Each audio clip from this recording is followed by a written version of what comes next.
Good afternoon. My delegate ID is 651. You can see my topic is differential leukocyte count and morphology of neutrophils in HIV/AIDS patients.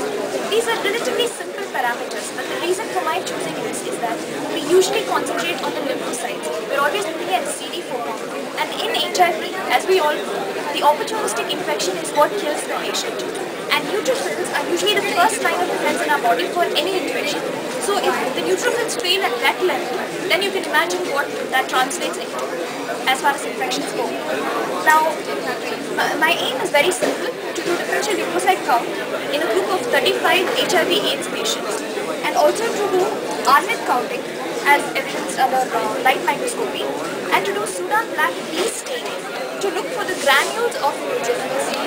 As I said, my study population was 35 cases and 35 controls. Children were excluded from the study. Basically, we took two peripheral blood smears, one for Leishman stain and one for Sudan black B stain. On differential leukocyte count, we found that out of the 20 HIV cases, 9 had a reduced neutrophil percentage, which translates into 45%. Same way in AIDS, there were 11 who had reduced neutrophil percentage out of 15. That comes out to 73.33%. We did a difference between the means for statistical analysis and found that this was highly significant. There was a relative lymphocytosis in those same 9 patients also, and just one patient showed increased neutrophil percentage.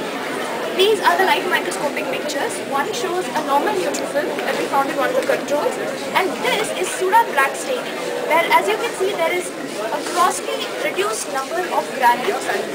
On RNet count, out of the 20 HIV patients, we found that 7 had a left shift in the RNet count. That means that correlates with the severity of opportunistic infections. RNet count shows a left shift only when severe infections are found. But this was not found to be statistically significant, although 8 out of 15 AIDS patients also had a left shift. Coming to the Sudan black B staining, out of the 20 cases, there was a reduction in 14 of the peripheral blood smears to show a reduction in the granularity. And among the AIDS patients, 15 out of 15 showed a reduced granularity. This was highly significant statistically. Now my conclusion is that although HIV only infects those cells with the CD4 receptor, it launches a many-pronged attack on the immune system. So it is insufficient to just look at the CD4 count and treat the patients, because there are varied immune deficiencies. So if we could find a way to treat this, and literature says that granulocyte monocyte colony stimulating factor is a good way to bring up the neutrophil count and to bring back its granularity, but of course that is expensive. So we'll have to try and find a way to get it to the population level to try and boost the neutrophil numbers and the granularity in order to help these patients and improve their quality of life.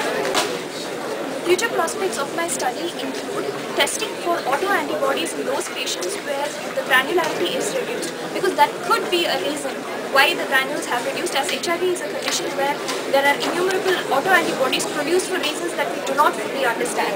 The next thing is that, is HIV a gateway for selective immunosuppression in transplant patients?